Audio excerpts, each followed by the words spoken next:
Military Justice Directorate wanted to deploy these mobile court martials to areas where there is impunity and where there isn't a functioning civilian justice system to ensure that soldiers that commit serious crimes, that rape, that commit sexual violence, that murder, are held to account. And so UNMISS, I think at the end of 2020, UNMISS Rule of Law, we started supporting them to deploy to various different places across the country. Each time there's a general court martial that goes, we try to help them to improve, to strengthen the process.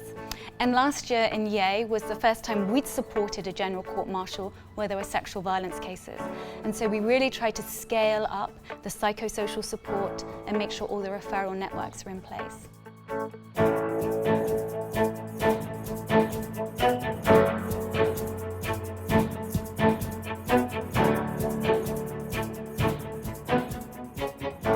The Yei GCM talks about two very important issues. One, access to justice for survivors of conflict-related sexual violence, and the second, about the importance of putting the survivor at the center of every intervention.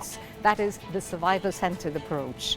And the most important element also is that the response needs to be holistic. That is access to justice, having survivors at the center, but also trauma healing as well as livelihood support. It is a package, and this is something which is most crucial for the benefit of all the survivors.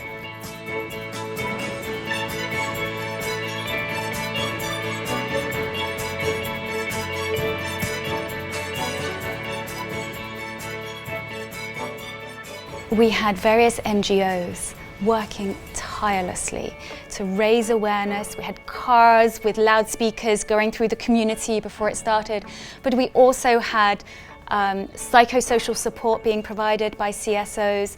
We had transportation, accommodation, interpretation.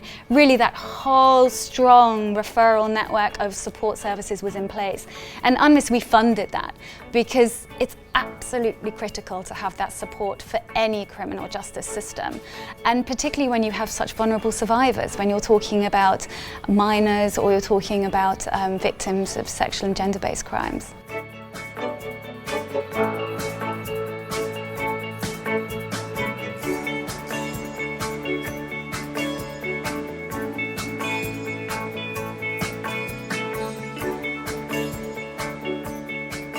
The first role for the victim counsel to represent the victims during the courts, and also to give presentations through the prosecutor, and also to have a time with the victim to know their rights and make sure they obey, and also to obtain the fair trial principle.